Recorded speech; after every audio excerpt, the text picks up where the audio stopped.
sort of provide some supervision and interact with them while they was there, and sort of pull them into the Bentley intern activities at various points in time. And I have to tell you that quite often they would forego activities because they were doing their lesson plans for the next weekend. When I would get them into town, it was, no, we got to go do our lesson plans. They were committed. And I have to comment on that. Not only were they committed, but the people that they that brought them and that I worked with in developing the site for the internship program. Just, this is an American family, African American family that works with the U.S. Embassy in Ghana. They were absolutely pleased with these two young ladies in terms of their openness, their ability to adapt.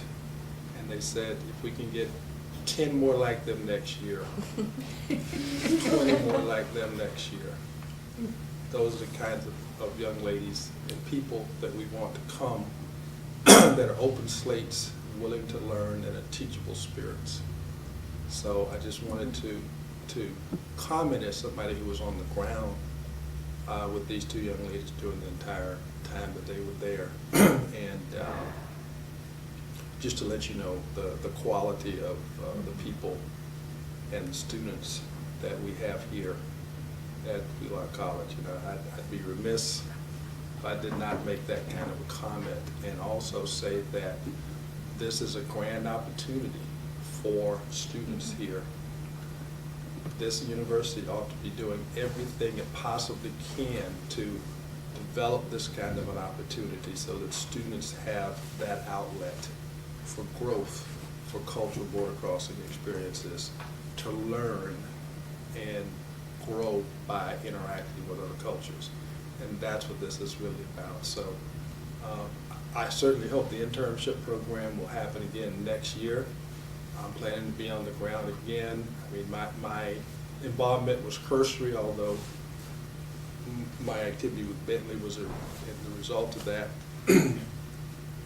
Brought about the internship programs. I was just so happy to hear that Wheelock was embracing this and hopefully going forward with it next year. So that's all I have to say. It's more of a comment and a commentary, but I was just totally proud of these two young ladies and what they did and what they were doing in my conversations with them, and their just creativity. They were just creative people on the spot, and did what needed to be done. And not only that, but but survived. I mean, I had students from Bentley, and I have to tell you this, and I got a call at 11:30 one night. One of my students was telling me about the fact that the lights were out. It's like, the lights are out? Well, yeah, they go out regularly. What you should do is go back to sleep.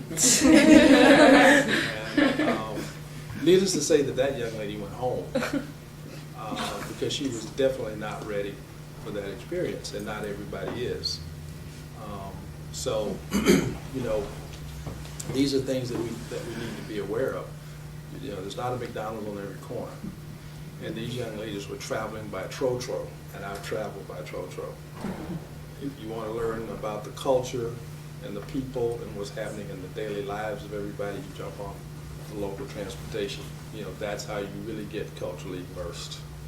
So not only that, but I mean, they went really down to it when they started transporting goats. I mean, it was the example is telling. It's remarkable about the Ghanaian people and the people in Africa in the countries we've gone to.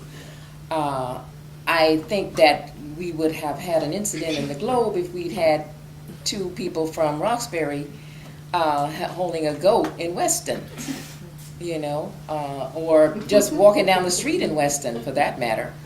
And nobody said anything to them. They just wondered. Someone bought us snacks. Yes, They just wondered. some snacks. Yeah, just wondered if everything was all right. That's the main thing. And nobody. They were completely safe, and I know they felt completely safe in a place where. We had a night watchman, a watchman who watched over the property, which was owned by the woman who hosted us. And we went down to the beach at one point because we lived right on the water. And the whole village was fishing, and they had these huge nets that everyone was participating and pulling in. And we like stood there awkwardly, like, should we help? Wanting to help. Are we allowed to help? I really want to. And then finally, this old man who barely spoke English was like, "Come on over, come help us pull it in." And the night watchman shows up out of nowhere and was like, Running. "No, don't do that, Jessica! Don't do that!" Just We had because no he idea. didn't want us to get tired. Yeah, we didn't. So they really, We they had no looked idea out why us. for like the whole week, and then the woman who hosted us came to the house, and we were like telling her the story. She wanted to know why, so she had someone translate, and he said he didn't want us to get tired. Yeah. So that just They- kind of shows like how Yeah. people were like looking out for They us. looked out for us. At one point, we heard someone on our porch at night, and we got freaked out. So we told him about it the next morning, and he had a hunt out in that village, and the person never came back. Never again. came back after we said something about it. So everyone was very protective of us. That's fascinating. But, I mean, the village was prepared for them. The village knew they were coming. We did a lot of orientation. We had presentations. I went out with the host. And this is just front-end stuff that happened. And that village was ready to welcome those young ladies. And, we asked them about commitment and what they would do for them. And they said, if they come there, they're going to be a part of this village. They're That's going to be wonderful. protected, and they're going to be, they're going to be our guest. So all of that was done on the front end with including the chief of the village and everybody there. Elders came out for this presentation, and let's see, you came, but you were there for the opening. Still hadn't gotten there yet. I was blown away. Yeah, I mean, I'm blown away. just the welcome of these two young ladies into the village was a huge celebration. That's the tradition. It was like 2 hours long, drumming and dancing. The kids danced, elders danced. Elders like blessed the ground, the land, like us, everyone. It was amazing.